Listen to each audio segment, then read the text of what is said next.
ప్రియమైన సహోదరి సహోదరులకు ప్రభు పేట వందనాలు శుభములు తెలియజేస్తున్నాను. అందరూ బాగున్నారా? మీ అందరి గురించి ప్రార్థన చేస్తూ వస్తున్నాము. మీరు ఎవరైనా కొత్తగా ఛానల్ చూస్తున్నట్లయితే దయచేసి సబ్స్క్రైబ్ చేసుకోండి.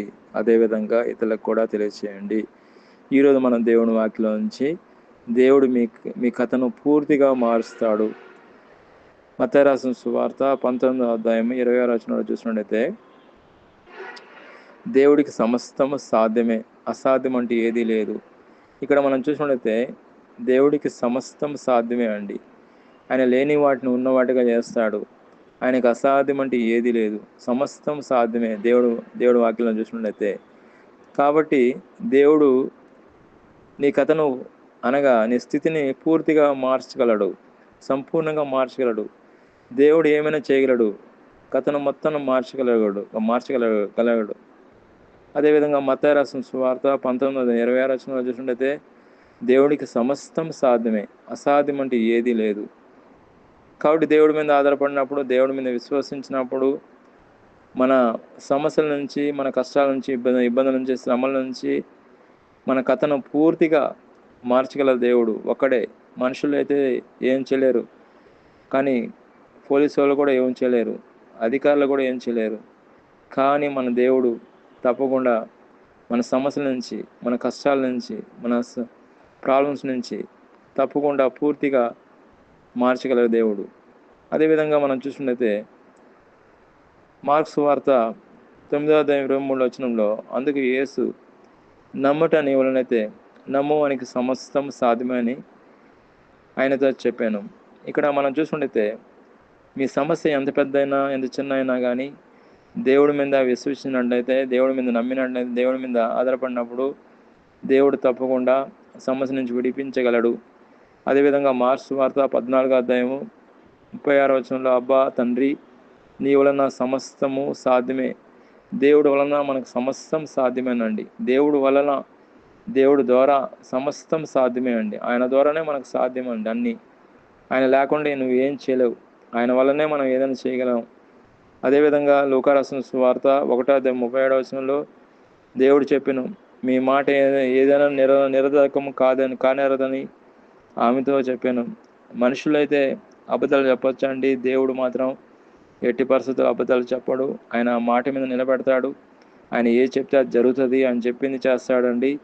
అదేవిధంగా మనం చూసుకుంటే దేవుడిని మీ సమస్యలోకి అనుమతిస్తే, నీ బాధలోకి అనుమతిస్తే దేవుడు తప్పకుండా మీ సమస్య నుంచి, మీ బాధ నుంచి విడిపించగలడు. ఉదాహరణ మనం చూసుకుంటే మన ఇంట్లో ఒక ఫ్యాన్ ఉందనుకోండి, మనం లైట్ బల్బ్ వేస్తూనే, అంటే ఒక స్విచ్ వేస్తూనే ఫ్యాన్ తిరుగుతుంది, స్విచ్ అయిపోతే ఫ్యాన్ తిరగదండి.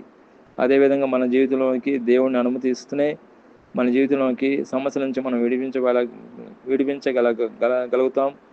అదేవిధంగా మనల్ని దేవుడిని ఆహ్వానించినట్లయితే, దేవుడి మీద విశ్వసించినట్లయితే, దేవుడి మీద ఆధారపడినప్పుడు దేవుడు తప్పకుండా మన యొక్క సమస్య నుంచి విడుదల కలిగిస్తాడు. దేవుడిని అనుమతించాలి మన జీవితంలోకి, మన సమస్యలోనికి దేవుడిని అనుమతించాలి, మన కష్టాలకు దేవుడిని అనుమతించాలి. దేవుడు ఏమైనా చేయగలడండి. ఆయన నీ కథనం పూర్తిగా సంపూర్ణంగా మార్చగలడు, అనగా నీ స్థితిని పూర్తిగా మార్చగలడు. మార్క్స్ వార్త 9:23లో నువ్వు నమ్మినడల దేవుని మహిమను, దేవుడి కార్యాలను నువ్వు జీవితంలో జరిగిస్తానండి.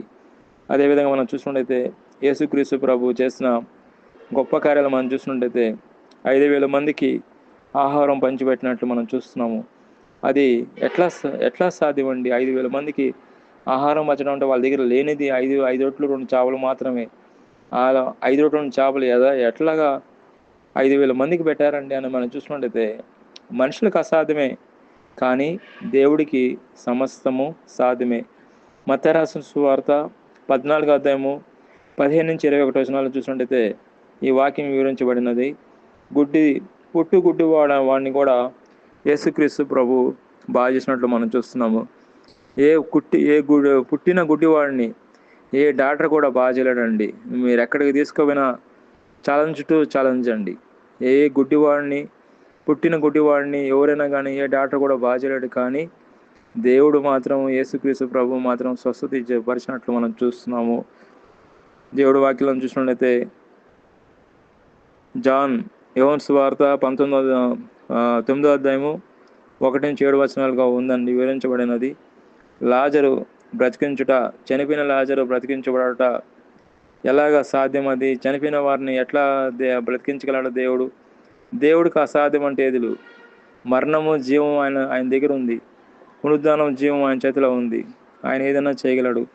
దేవుడి వాక్యం నుంచి మనం చూసినట్లయితే యోహాను సువార్త 11వ అధ్యాయము 17-44 చూసినట్లయితే లాజరును బ్రతికించినట్లు మనం చూస్తున్నాము. ఆయన చనిపోయినప్పటికీ ఆయన బ్రతికించినట్లు మనం చూస్తున్నాము. దేవుడికి అన్నీ కూడా సాధ్యమే. దేవుడికి సమస్తం సాధ్యమే. ఆయనకు అసాధ్యం అంటే ఏది లేదు.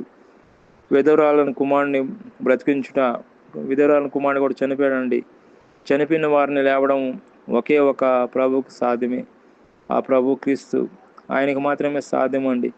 ఎవరు కూడా బ్రతికించలేరు, ఏ మానవుడు బ్రతికించలేడు, ఏ డాక్టర్ బ్రతికించలేడు. కానీ దేవుడికి అసాధ్యం అంటే ఏదైనా ఉందా? ఏది లేదండి. సమస్తం సాధ్యమే. దేవుడు ఏదైనా చేయగలడు. ఆయన నమ్మి ఆయన మీద విశ్వసించిన ఎడల, ఆయన మీద ఆధారపడినప్పుడు దేవుడు తప్పకుండా సహాయం చేయగలడు. లూకా రాసిన సువార్త 7వ అధ్యాయము 11 నుంచి చూసినట్టయితే మనకి ఈ వాక్యాలు మనకు వివరించబడినది. కాబట్టి మీరు నమ్మండి. దేవుడు కార్యాలు మీ జీవితంలో కార్యం చేస్తాడు. మీ కథను పూర్తిగా మార్చగలిగే దేవుడు, గొప్ప దేవుడు మన దేవుడు. దేవుడి వాక్యం దీవించిన గాక. ప్రార్థన చేసుకుంటాం. ప్రియమైన మా పరలోక తండ్రి, యేసుక్రీస్తు ప్రభు పరిశుద్ధ నామమును బట్టి మీ సన్నిధికి వస్తున్నాం దేవా. ఈ సమయంలో ప్రత్యేకంగా ఎవరైతే ఏకీభవిస్తున్నారో ప్రతి ఒక్కరిని పేరు వంతును ఆశ్రయించండి, దీవించండి. నీరు కట్టి వాక్యం ఫలింపచేయమని, ఆశ్రయించి దీవించమని ప్రభువైన యేసుక్రీస్తు నామములో ప్రార్థన చేస్తున్నాం తండ్రి. ఆమేన్.